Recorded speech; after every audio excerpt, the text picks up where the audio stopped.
오늘 우리가 함께 볼 말씀은 마태복음 1장 21절 말씀입니다. 함께 우리 같이 읽으시겠습니다. 아들을 낳으리니 이름을 예수라 하라. 이는 그가 자기 백성을 그들의 죄에서 구원할 자이심이라 하니라. 한 번 더 읽겠습니다. 아들을 낳으리니 이름을 예수라 하라. 이는 그가 자기 백성을 그들의 죄에서 구원할 자이심이니라 하니라. 아멘. 당신의 심장을 뛰게 하는 이름이라는 제목으로 여러분과 함께 말씀 나누도록 하겠습니다. 우리가 보고 있는 마태복음 1장 21절은 우리가 성탄절과 관련해서 반드시 우리가 해야 하고 또 묵상하고 생각해야 될 매우 중요한 말씀입니다. 예수 그리스도의 그 이름의 뜻이 무엇인가? 예수님의 이름의 뜻을 우리가 이해하는 것은 예수님이 이 땅에 오신 목적과 이유 그리고 그분의 사명을 이해하는데 매우 중요한 부분이 될 것입니다. 그가 자기 백성을 그들의 죄에서 구원할 자이심이라. 세상이 예수님이 오신 날 성탄절을 다른 갖가지의 많은 그런 부분으로 생각하고 또 의미를 훼손시키는 이때에 이 21절의 이 말씀은 우리에게 생명과 같은 말씀입니다. 이름을 예수라 하라. 이는 그가 자기 백성을 그들의 죄에서 구원할 자이심이라. 정말 세상에서 많은 이름들이 있습니다.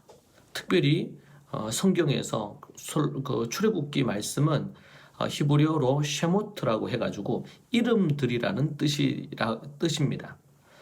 그만큼 성경에서는 이름에 대한 매우 중요한 의미를 가집니다. 오늘도 우리 예수 그리스도의 이름에 대한 부분을 우리에게 언급해주고 있습니다. 세상에 가장 아름다운 이름, 세상에 많은 이름이 있지만 그 중에서도 가장 중요하고 최고로 좋은 이름이 무엇이냐? 그렇게 얘기할 때 그것은 바로 어떤 것과도 주저함 없이 말할 수 있는 이름이 바로 예수님입니다. 그 예수님의 그분의 이름에 대해서 우리가 생각하게 되는데 히브리어로 이 예수님, 예수아라고 이렇게 히브리어로 얘기합니다. 그래서 이스라엘에서는 예수님을 예수라고 얘기하지 않고 예슈아라고 그렇게 얘기합니다.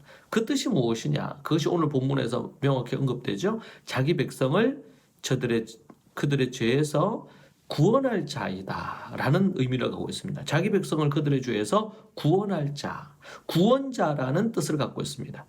단순히 이름의 뜻만이 구원자라는 뜻을 갖고 있는 것이 아니고 실제 그분은 진정한 인간이 가진 모든 죄를, 인간이 갖고 있는 모든 죄를 대신 뒤집어 쓰시고 십자가에 어린 양으로 오셔서 십자가에 대신 죽으심으로 말미암아 모든 죄를 담당하셨습니다. 말 그대로 그분의 예슈아라는 이름 그대로로 사셨고 그대로 사명을 감당을 하셨습니다. 예수님의 그 이름, 이 예수아라는 이 이름으로 불려지면서 이 땅에 태어나신 예수님, 그분이 이 땅에 태어나심으로 말미암아 인류의 진정한 희망과 소망을 갖게 된 것이죠. 이 진정한 희망과 이 소망 어디로부터 온 것입니까? 하나님 아버지께서 독생자를 아낌없이 이 땅에 보내시고 그 예수님을 이 땅에 보내심으로 말미암아 그분으로 인해서 우리가 구원의 길이 열리고 지옥에서 천국의 문이 열리고 이 모든 일이 이루어진 것입니다. 결코 우리는 이것을 잊어서는 안 됩니다.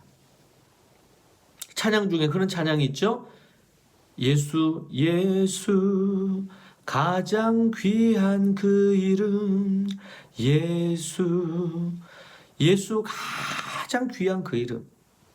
우리 그리스도인들은 이 찬양을 부를 때마다 예수 그리스도 이 이름이 얼마나 값지고 얼마나 귀하고 보배로운지를 우리는 다시금 마음에 새겨야 됩니다. 정말 이 찬양의 가사처럼 그분의 존함, 그분의 이름이 가장 귀하다. 많은 그리스도인들이 예수님이라고 부르고 예수님 이름으로 기도도 하고 예수님이라고 얘기하지만 주여 주여 주여라고 얘기하지만 정말 그 이름이 가치롭고 소중하고 귀한지를 모르는 경우들이 정말 많습니다. 별로 깊이 인식하지 않습니다. 여러분은 어떻습니까? 진정으로 예수님이 여러분에게 가장 귀한 이름이고 존귀한 이름이고 자랑할 이름이고 최고의 이름입니까? 이 이름만 생각하면 여러분의 가슴이 뛰고 이 이름만 생각하면 견딜 수 없는 소망이 여러분 안에 생깁니까? 오늘 제가 제목을 달았는데 정말 심장을 뛰게 하는, 언제라도 여러분의 심장이 뛰고 뜨겁게 만드는 이름, 그 이름이 예수 아니란 말이에요. 근데 제가 많은 그리스도인들을 대하거나 강의하거나 집회를 하거나 이렇게 만나보면 그 예수님의 그 이름에 흥분하지 않아요. 그 예수님의 그 이름이 왜 그럴까요? 예수님이 하신 그 놀라운 일에 대한 깊은 자각이 없고 진정한 회개와 진정한 거듭남과 진정한 주님을 믿는 믿음이 없거나 아니면 있었는데 잃어버렸거나 아니면 타락했거나 여러 상황들이 있겠죠. 예수 가장 귀한 그 이름, 정말 이 이름보다 더 존귀한 이름, 더 가치 있는 이름, 더 귀한 이름 이 땅에 전혀 없습니다. 가장 아름다운 이름. 우리는 예수님 이 이름의 이 존함의 뜻을 깊이 묵상해야 됩니다. 반복하고 읊조리며 이것을 묵상해야 됩니다. 진정한 체화가 되려면 인식하는 것을 넘어서야 됩니다. 진정한 체화가 되려면 인식, 내가 알고 있는 걸 넘어서야 돼. 이것이 그냥 내가 돼야 됩니다. 그래서 예수아, 그러면 이것이 그 의미가 자기 백성을 저들의 죄에서 구원할 자이시다. 이것이 그냥 동시다발적으로 떠올라야 되고 이것이 반응이 이루어져야 됩니다. 이 땅에 어떤 이름도 인류 구원의 이름을 논할 수 있는 이름이 있겠습니까? 어떤 사람들은 정말 역사 속에 위대한 인물, 예를 들면 이순신, 그러면 사람들의 마음이 뜨거워집니다. 감동이 옵니다. 그가 이 나라를 위해 행한 것이 가슴으로 다가옵니다. 때로는 어떤 분들은 어떤 위대한 자기가 존경하는 어떤 분을 생각하면 눈물이 납니다. 근데 그리스도인들이 예수와 예수님을 생각을 하는데도 그런 감흥이 없이 종교적인 어떤 그런 부분으로 결코 그렇지 않습니다. 이것은 깊은 인격적인 관계 안에서 그 하나님과 관계 안에 더불어서 누리게 되는 놀라운 부분입니다. 여러분 어떻습니까? 여러분이 가장 존경하고 여러분이 가장 여러분의 마음을 두고 그렇게 섬겨야 될 그 이름이 정말 예수님입니까? 정말 누구가 아니면 세상에 아니면 세속적인 그런 어떤 인물에 여러분의 마음이 혹시 가 있지 않습니까? 그런 사람을 좋아하거나 그런 사람을 위대하게 생각하지 말란 얘기가 아니에요. 정말 우리가 위대하게 진정으로 위대하게 여기고 생각해야 될 이름이 딱 하나밖에 없습니다. 그리고 이 예수님을 전하고 하나님의 말씀을 가르치는 영적인 지도자, 그 지도자가 그 다음으로 중요한 부분입니다. 그래서 이스라엘에서는 정말 자신의 아버지, 하나님의 말씀으로 자기를 가르쳐주지 않는 아버지라면 자신의 선생님, 즉 우리로 얘기하면 목사님이죠. 그 목사님을 가장 존귀하게 여기는 겁니다. 왜 그래요?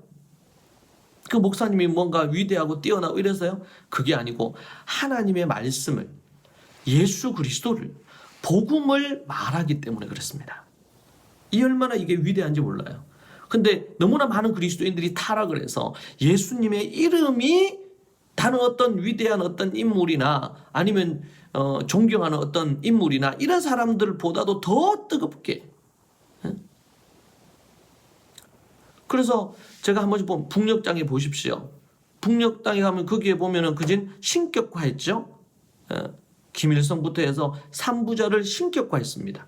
교회도 변질시켰어요.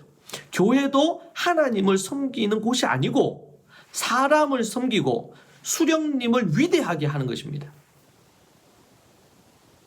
수령님을 생각하면서 울잖아요.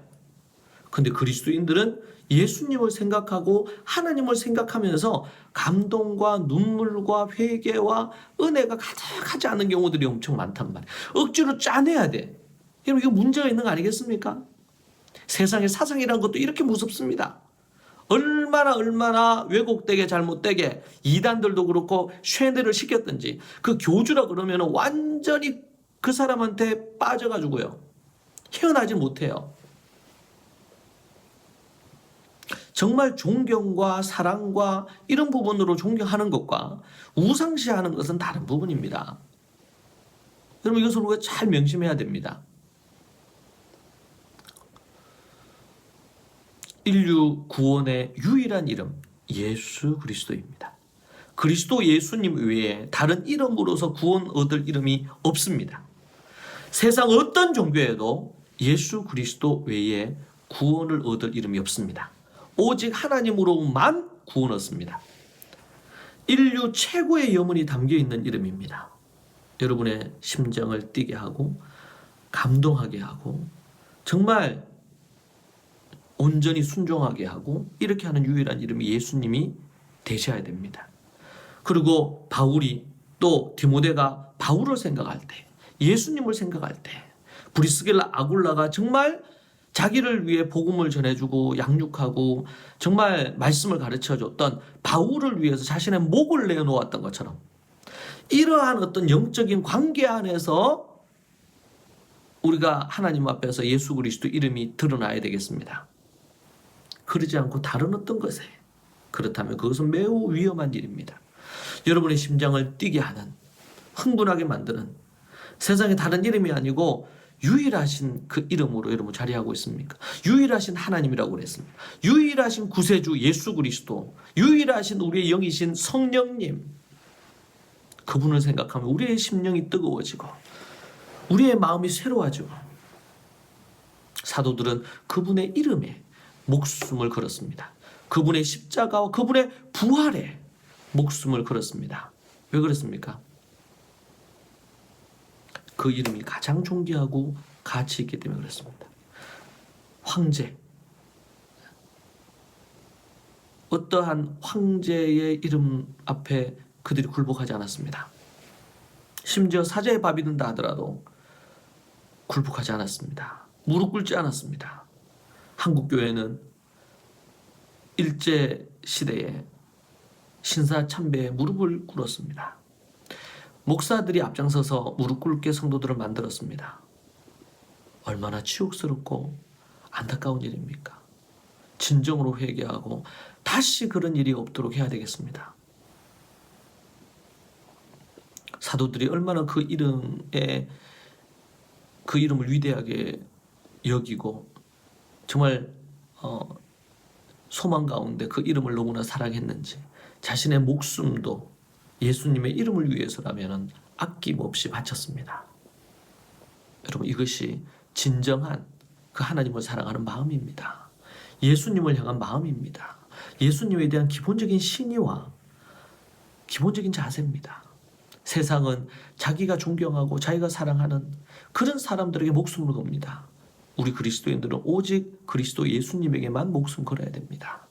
그리고 그 복음을 위해서 함께 동력하는 동력자를 위해서 목숨을 걸어야 됩니다. 영적인 스승에게 목숨을 걸어야 됩니다. 이 영적인 관계 안에서 복음 때문에 우리는 하나가 되어야 되고 목숨을 걸어야 됩니다.